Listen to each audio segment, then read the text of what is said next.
Saludos, bienvenidos a Bourbon de los míos, donde cada botella tiene su historia. Nuevamente nos encontramos desde el Palomar de Wisco. Hoy mi esposa no nos acompaña porque no se siente muy bien de salud, pero bueno, vamos a ver, hoy vamos a hablar de la destilería Michter. Así que antes de hablar de la destilería Michter, ya cuando adquiere su nombre Michter, vamos a hablar un poquito de su historia, cómo surge. Y para el año 1753 nace la destilería Schenck's en Pensilvania. Y aquí les voy a enseñar uno de los bourbons Schenck's en honor a la destilería cuando nació en Pensilvania. Y luego de eso, al pasar de los años, le cambia el nombre de Schenck's a Bomberger. Y entonces aquí tenemos una botella Bomberger, la Declaration, en honor a ese tiempo cuando la destilería se llamaba Bomberger. Entonces también un dato interesante es que George Washington compraba whisky en ese entonces en la destilería y se lo llevaba a sus tropas. Un detalle muy importante. Con el tiempo, Lou Foreman adquiere la destilería Bomberger y entonces en ese entonces le cambia el nombre a Michter. ¿Cómo surge el nombre de Michter? Los dos hijos de Lou Foreman, uno se llamaba Michael y el otro se llamaba Peter. De ahí entonces sale una parte del nombre de Michael y la otra parte del nombre de Peter y sale el nombre de Michter. Interesante, uno se cree que hay una ciencia o hay algo detrás de esos nombres, pero ustedes se sorprenderán. En otra ocasión hablaremos de Penelope, y entonces les voy a explicar cómo surge el nombre de Penelope como etiqueta, como brand. Pero hoy estamos hablando de Michter. Y entonces, en el 1997, pues, ustedes saben que las destilerías tienen sus altas y sus bajas. Se había ido a la quiebra. Y entonces en el 97 revive nuevamente el nombre, el brand, la marca de Michter. Pero en esta ocasión se mudan hasta Louisville, Kentucky. Y entonces al pasar los años, en el 2011, Michter adquiere el edificio Fort Nelson en la Main Street en Louisville. Y entonces ahí esa es la boutique donde ellos tienen la mayoría de sus productos disponibles para que usted los pueda adquirir. Una de las cosas por qué me gustan es que, mire, usted puede ir allí y entonces puede personalizar las etiquetas. ¿Cuál es uno de los puntos distintivos de la marca, del brand de Michter? Pues miren, su entry proof. ¿Qué es el entry proof? Pues es ese nivel de alcohol el cual usted pasa ese destilado y lo pone dentro de un barril, ¿verdad? Y entonces a eso es lo que le llamamos ese entry proof. Y entonces Michter utiliza 103 grados, un entry proof más bajo que el que usa la mayoría de las destilerías. Acuérdense que uno de los requisitos dice que ese entry proof no puede ser más alto de 125 grados prueba. Pues Michter lo utiliza más bajo. ¿Qué obtiene Michter? Favorece, ¿verdad?, el envejecimiento más lento de ese destilado, de ese whisky.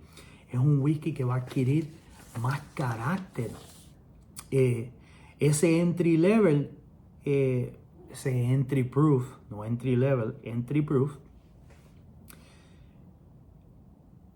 al ser un entry proof bajo, eso ayuda a que el whisky adquiera sabores caramelizados, sabores a azúcares, sabores a vainilla, que tenga un aspecto aceitoso.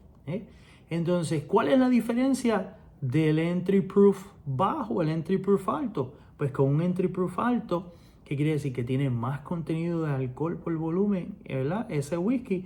Y entonces va a facilitar el adquirir esos sabores, esos taninos, ¿verdad? De la madera, donde le va a ofrecer al whisky un sabor a cuero, un sabor a madera, un sabor más picante, ¿verdad? Pimienta.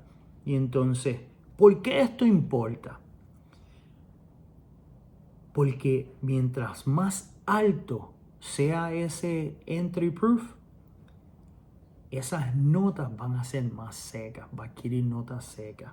Como les dije anteriormente, mientras más bajo, pues va a tener unos sabores a azúcares, unos sabores a vainilla, unos sabores caramelizados, va a tener más carácter. Y obviamente, por ejemplo, para mí, a mí me gustan más, ¿verdad? Los bourbons y los whiskies que tengan unos sabores y unos olores a vainilla, que tengan esas notas de caramelo, que tengan esas notas de azúcar morena, azúcar quemada. Entonces, otra de las cosas que hace Michter es que tuesta sus barriles. Entonces, estábamos hablando en el episodio anterior que uno de los requisitos para que obtenga el nombre de bourbon quiere decir o es que esas barricas de roble nuevas tienen que ser carbonizadas.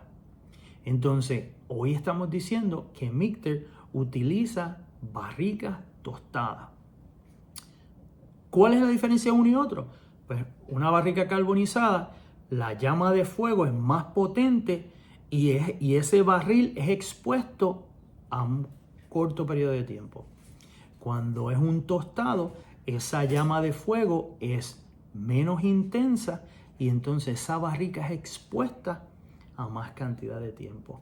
¿Cuál es el beneficio de esto? Mire, que agudiza esos sabores a los azúcares, agudiza los sabores a vainilla, que agudiza esos sabores a nuez, esos sabores a chocolate suave. Entonces, uno de los whisky que yo quería que hoy ustedes me acompañen a probar es el Kentucky Straight Whisky de 10 años. Yo les digo algo, esto es un bourbon, o un whisky, perdón, no un bourbon, esto es un rye whisky que me tomó cerca de 8 visitas a la boutique de Michter en Louisville, Kentucky, para poder encontrarlo.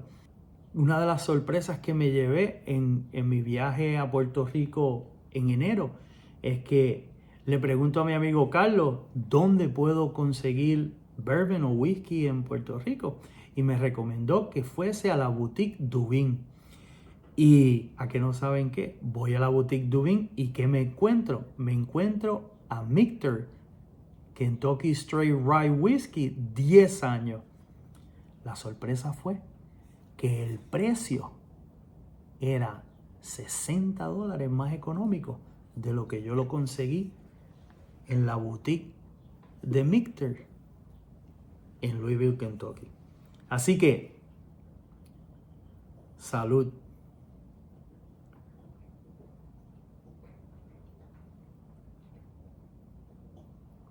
Exquisito, exquisito.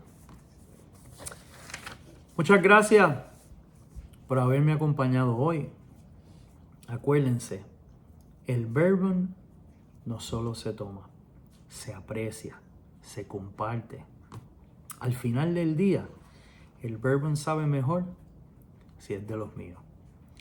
Acuérdense que si les gustó el contenido, por favor, denle me gusta, compártanlo, comenten, díganme qué bourbon, qué whisky, qué rye whisky le gustaría a usted que yo le hablara la próxima ocasión. Muchas gracias.